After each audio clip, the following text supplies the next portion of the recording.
जय गुरु जी, शुक्राना गुरु जी। सारी संगत को जय गुरु जी। ओम नमः शिवाय। शिव जी सदा सहाय। ओम नमः शिवाय। गुरु जी सदा सहाय। शिव पुराण श्री रुद्र संहिता पंचम खंड का 54वां अध्याय। श्री कृष्ण द्वारा राक्षस सेना का संहार। महर्षि व्यास बोले, हे मुनि श्रेष्ठ सनत कुमार जी, जब कुष्मांड नामक दैत्य की पुत्री और उषा की सखी चित्रलेखा ने श्री कृष्ण की नगरी द्वारका जाकर वहां से सोते हुए उनके पोते अनिरुद्ध का अपहरण कर लिया, तब श्री कृष्ण ने क्या किया, इससे आगे की कथा से मुझे अवगत कराइए।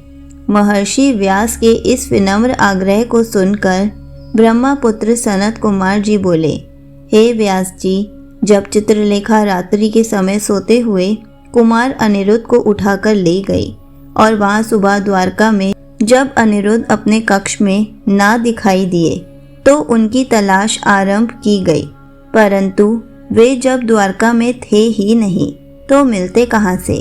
जब अनिरुद्ध की माता आदि अन्य स्त्रियों को यह पता चला कि कुमार अनिरुद्ध अपने महल से गायब हैं, तो वहां रोना पीटना मच गया। सब स्त्रियां रो रोकर श्री कृष्ण से अनिरुद्ध को ढूंढकर ले आने की प्रार्थना कर रही थी।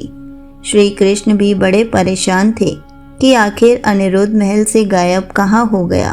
तभी वहां भगवान श्री कृष्ण के राजमहल में देवर्षि नारद का आगमन हुआ।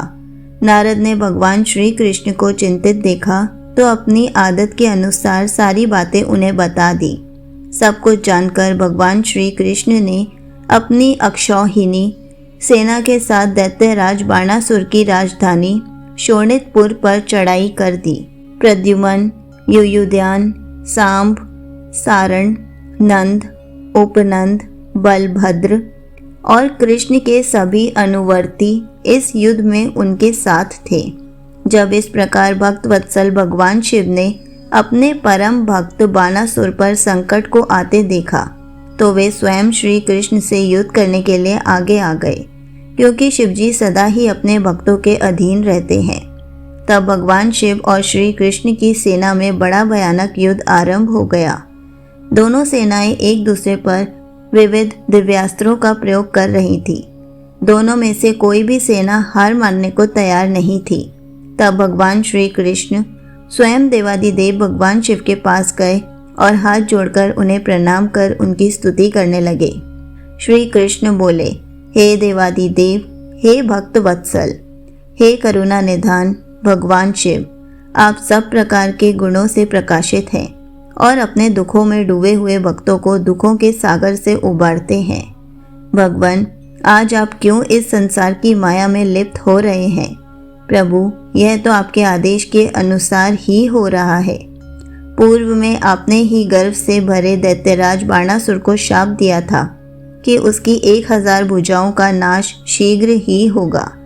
इस समय मैं तो आपके उसी शाप को फलीभूत करने के लिए ही आया हूँ, इसलिए आप अपनी आज्ञा प्रदान करें और शाप को पूरा होने दें। श्री कृष्ण के इस प्रकार के वचन सुनकर देवादिदेव भगवान शिव बोले, तात, आप सही कह रहे हैं, परंतु आप तो जानते ही हैं कि मैं सदा अपने ही भक्तों के वश में रहता हूँ, इसलिए अपने भक्त बाणासुर की रक्षा करने के लिए ही मैं आपसे युद्ध करने को उद्यत हुआ हूँ।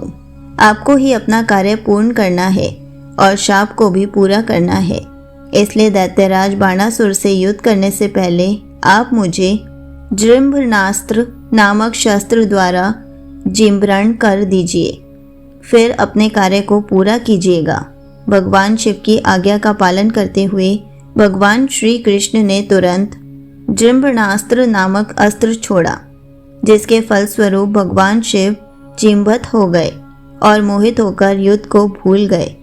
तब भगवान श्री कृष्ण खड्ग, गदा और रिष्टि आदि अस्त्रों से दैत्यराज बाणासुर की विशाल सेना का संहार करने लगे। संगत जी, यहीं पर शिव पुराण श्री रुद्र संहिता पंचम खंड का 54वां अध्याय समाप्त होता है। जय गुरु जी, शुक्राना गुरु जी।